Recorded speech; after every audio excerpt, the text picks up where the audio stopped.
Hey, thank you. Let me just see exactly.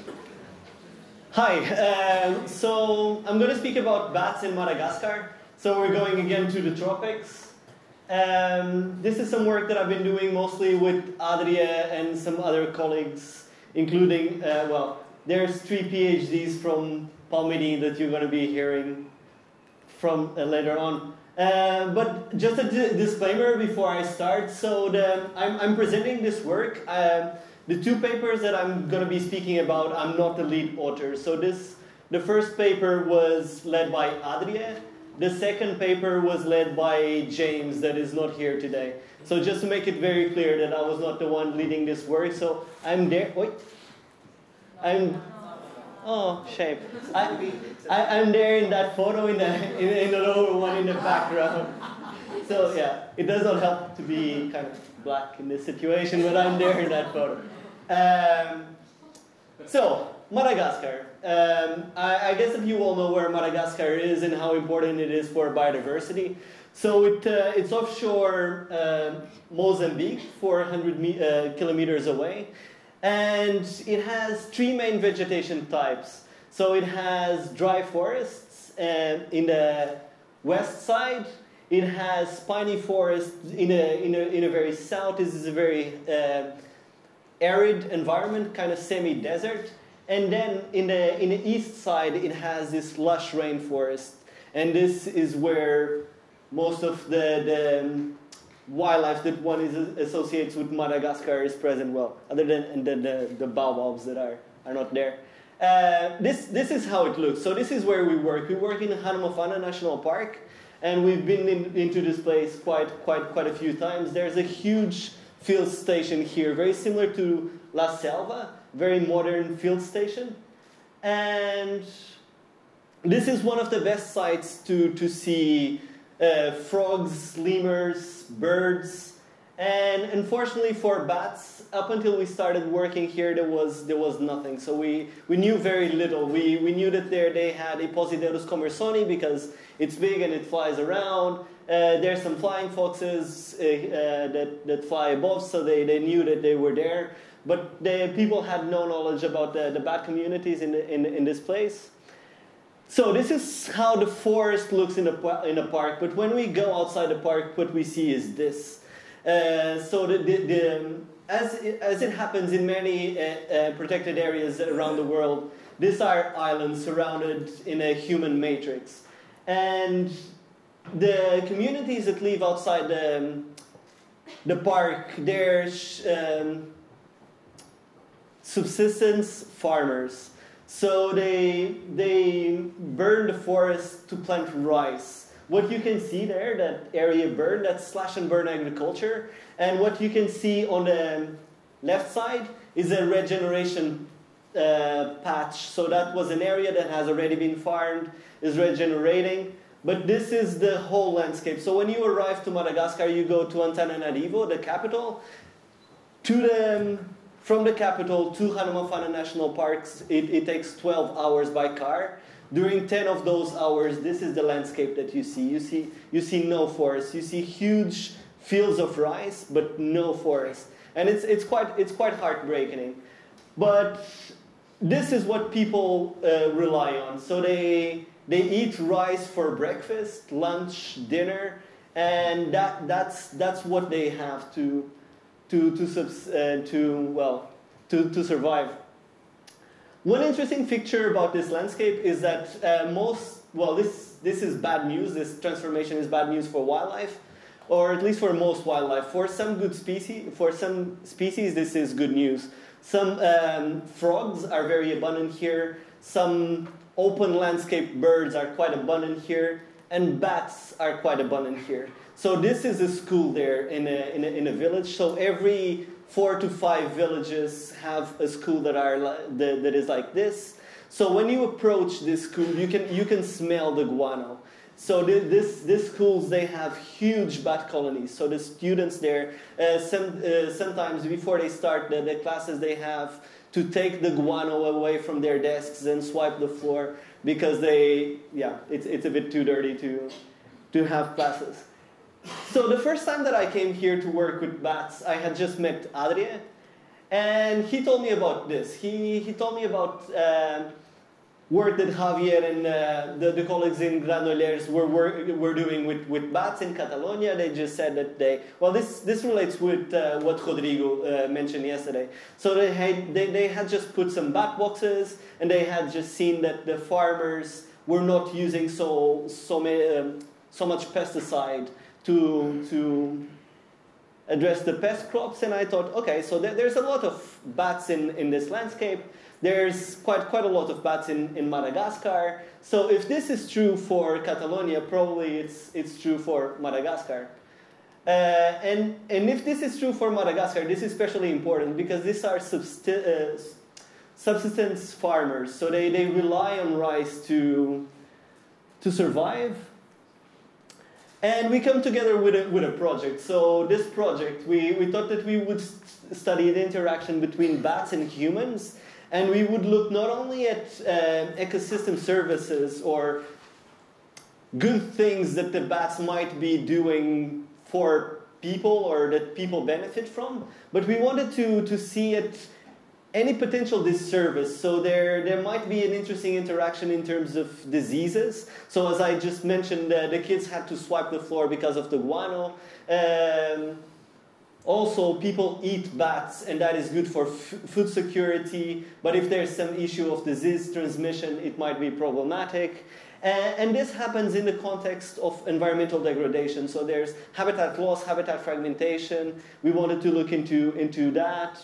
And we also wanted to see the perceptions of people, the knowledge about bats. And bats, they are associated with some serious taboos. So in some caves, you cannot go into the cave because they bury their ancestors, and the bats are seen as the guardians of the ancestors. There's a lot of interesting layers of interaction there. Here I'm going to be speaking about two of these aspects that we have already published. So bat roosts and eventual bat ecosystem services in a sort of pest suppression. So for the first project, so we went to 10 villages around Hanomafana National Park, and this was in the November-December 2015, and we sampled 180 buildings. So in small villages, we would go there and we would sample all the buildings. Large villages, we would sample around 30 buildings.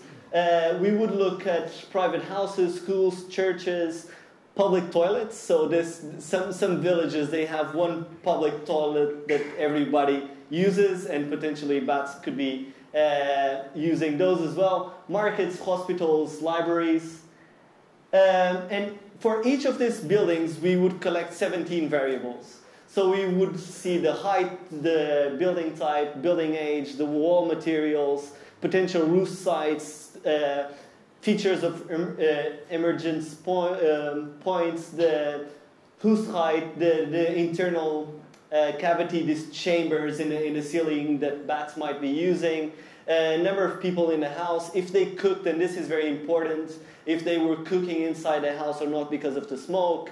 We would look for bat feces, carcasses. We would inquire people about problems with bats, evictions, and we would look at cats as potential predators of bats.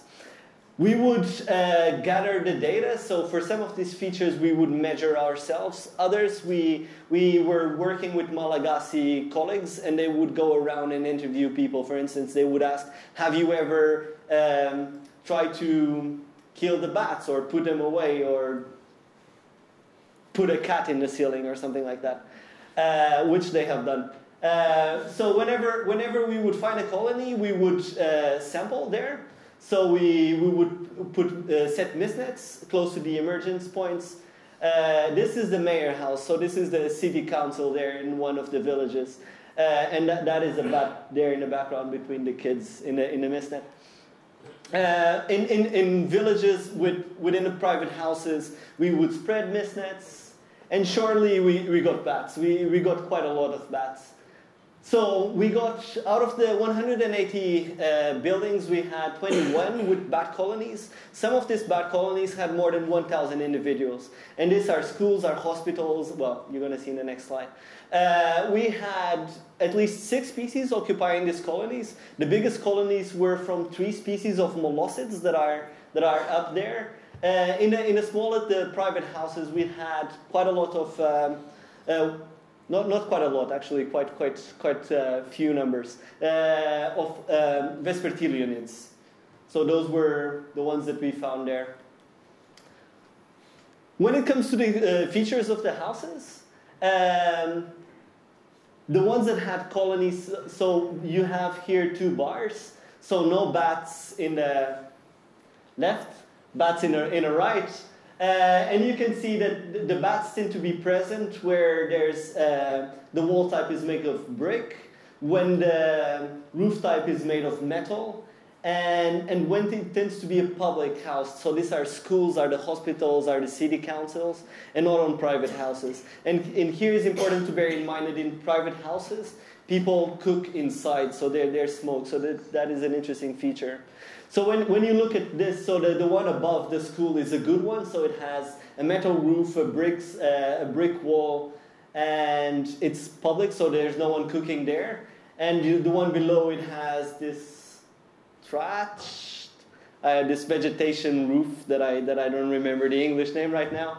This mud walls, and well, there's cooking. So that there you would eventually find a vespertilionid, but you would not be finding big bat colonies.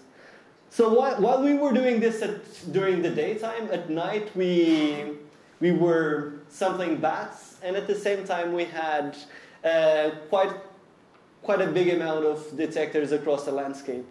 So we had 54 points across this landscape in which we had 5 habitat types that were being sampled with automatic bat detectors. So we use SM2 and SM3, and we would leave the SM2 and SM3 for 3 nights in each site. We worked in the same villages. And here we would sample secondary forests, so this is regenerating forest fragments, hillside rice, this is rice that is farmed on a slope, irrigated rice, and then we have points in the continuous rainforest. Well, since we were doing acoustics, we needed an echolocation library, so we went into the forest. We were sampling in all sorts of habitats. So there's a cave just here. We sampled in the rivers, close to people's houses, in water points. And then we created an echolocation library for the bats in a region. So this is a library, by the way, and it had a huge bat colony there. And eventually we got our echolocation data. We were able to identify. We had around 10,000 passes of 11 sonotypes. Here we have at least 17 species of bats. Well, we potentially have 17 species of bats, and well, you know what's a sonotype, so I don't need to speak about this. Results. The interesting thing about here is that bats are feeding on top of the rice fields. So the activity level and the number of passes correlated with the feeding buzzes.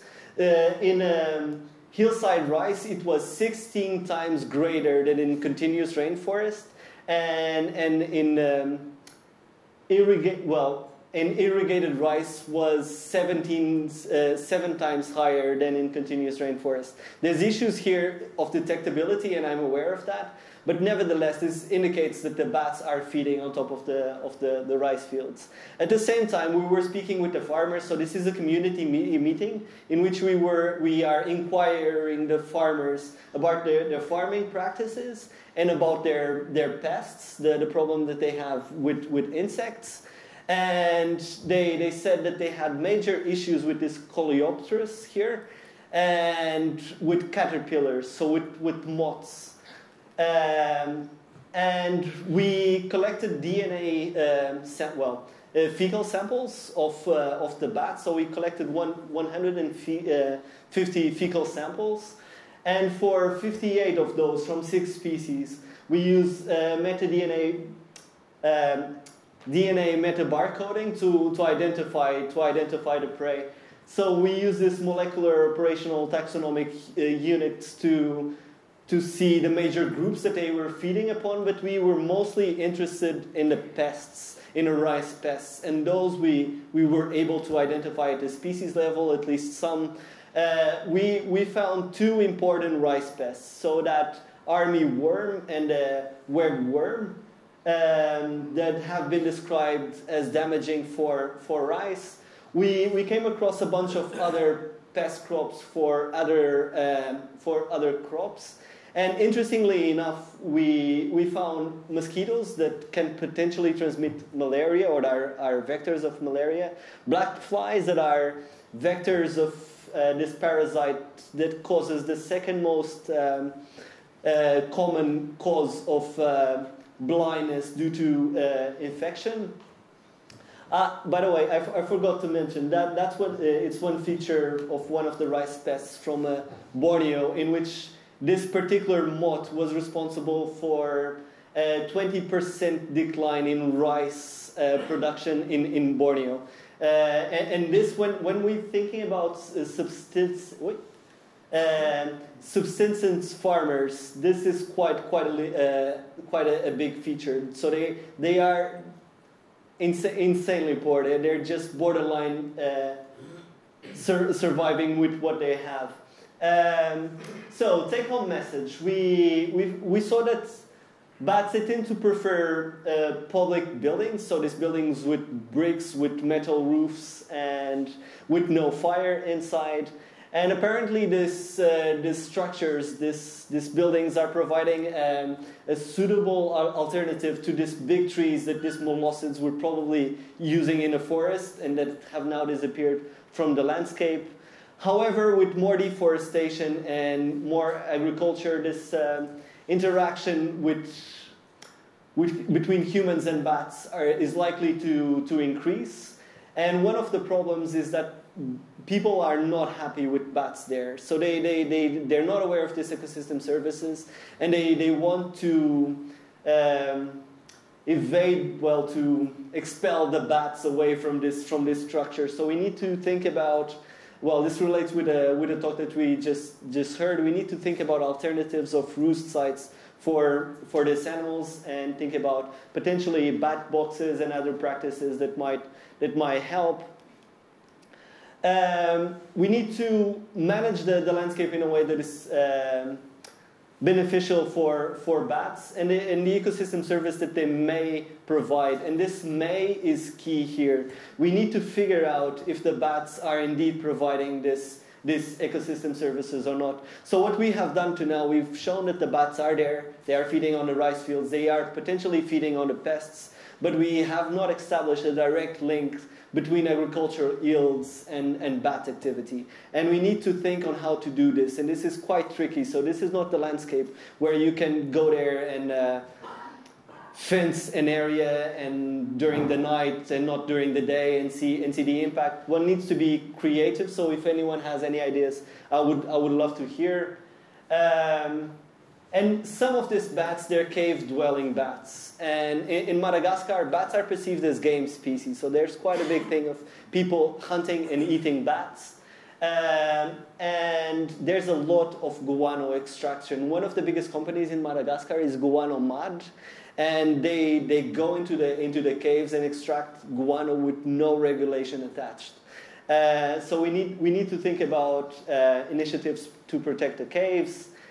And just another time, I know that I've mentioned this, but again, these are some of the poorest people of the world. So when we're working on bats, on these landscapes, on the interaction with agriculture, is not only about bats. So this lady here, she's going with that stick, and on a pouch, on a bag, she has rice grains. So she's making a hole and puts like 1 or 2 or 3 grains on the ground. And the population there is increasing by 2 to 3% per year. So this is a major populational increase. So this is serious. Well, yeah. Thank you very much to my supervisor, Mar Cabeza, to Adria, to you for hearing most of the photos that you've seen. If it's not a bat flying, that it's Adria's photo, it's from Juan de la Maya, or if it's a bat photo, is mine. And thanks for whoever gave us money, and thank you very much.